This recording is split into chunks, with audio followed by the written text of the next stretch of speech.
Hi there, welcome back to another quick and easy watercolor painting. I'm Rod Bergeron, and today we're going to work on pushing some stuff way back into the distance, as far back as we possibly can, and creating some visual interest with some depth of perspective. And you can see I wet the top 2/3 of this page, sort of slightly slanting down to the right. And this is some blue I put across here and some more blue, and I purposely left some white space in there. Okay, I'm not going to rinse this brush out. I'm going to put this right into my Payne's gray, and I'm going to try to make a sort of a mountainy type of a hill in the background here. And we're not going to put it in super detailed because we want it to look like it's way back in the distance. Okay, and you can see I put that right over top of that blue. I'm going to take this brush, I'm not going to rinse it out, I'm going to put it into my Payne's gray, and I'm going to tap it along here, and that should get some of that to bleed back into there, which should make that look like it's a little bit closer to us. I took my Payne's gray and I just dragged it across here in a wavy kind of a line. I'll pick up a little bit more Payne's gray and put it right into that. Now you can see where that first line and the second line have started to blend together. Put a little bit more detail on the side of this mountain or big hill or whatever it is that you're thinking about this being. And we're just going to let all that bleed together. Okay, I'm not going to do too much more work to it than that. And we're going to take this brush and we're going to dip it into the water and pull it right back out, and we're going to get a nice very wet line across there. Okay, now we are going to take this and rinse it out. And I'm going to take my #1 watercolor brush, and you've probably seen me do this before. This is I just sharpened the tip of this. I'm going to scribe some lines out of that Payne's gray into that wetness and just create a little bit of foliage that's going to be very, very close to us. Okay, I'm going to rinse my brush out again, and I'm going to pick up some of this, which is sienna. I'm going to make it quite a bit more vibrant than that. You see where I left those white spaces? I'm going to go back to those now, and I'm just going to touch those. I'm just going to touch some of that white space with my sienna and just let it all blend together. Okay, don't do too much more than that to it. And again, I'm going to go back to my little stick here, my #1 watercolor brush, and just scribe some more lines into it like that. I'm going to rinse my brush out really, really well. I'm going to pick up a whole bunch of this green. This is sap green. Pick up a whole bunch of this. And with one swoop, we're going to try to go from one side to the other and catch the majority of that white space across there. I'm going to pick up some more of this. I'm going to touch this in a few places. And we're just going to let that all blend together. See how that's gone? That green is bled up into the Payne's gray, and the Payne's gray's bled down into there.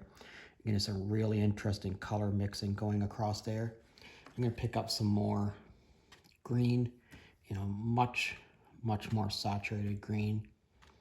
And I'm just going to touch it in a few places like that.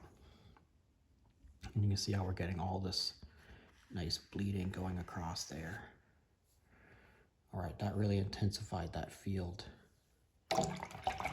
We lost a lot of our yellow ochre in there. I'm going to actually pick up a little bit more yellow ochre. Just touch some yellow ochre in a few places like that. And again, let that all bleed together and see what we end up with.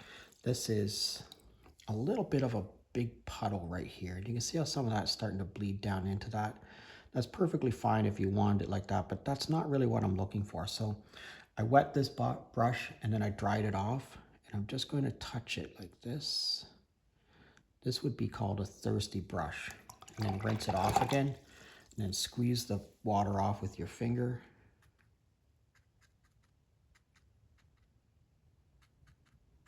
And then just touch it in a few places, and you'll extract a lot of that water, which will help your painting dry up a lot quicker.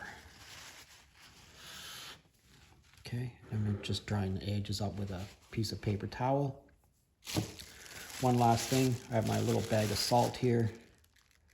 I'm just going to drop some salt in a few places. Not everywhere, but sort of sparingly in a few locations. And we're just going to let this dry up and see what we get. All right, let's check this out. Look at what the salt did to these areas. Look at that. That's sort of magnificent. Look at the bleeding that we got going on here with this mountain that we put in. Also, there's some little areas down here, like this really looks like some ponds or some wet some wetland across here. And we put our mat on it. You'll see that's turned out very cool as far as I'm concerned.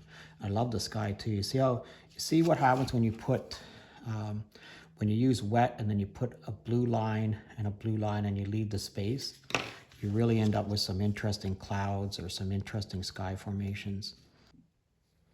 All right, I just finished this little watercolor painting, and I think it's pretty interesting. I mean, I was asked by a viewer, if I could do something with mountains, and here it is. Here's something with mountains.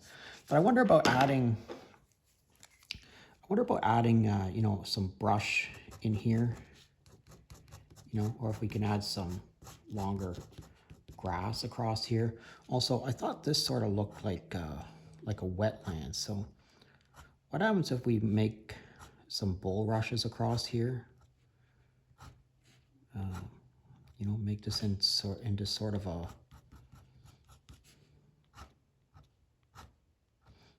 wet area.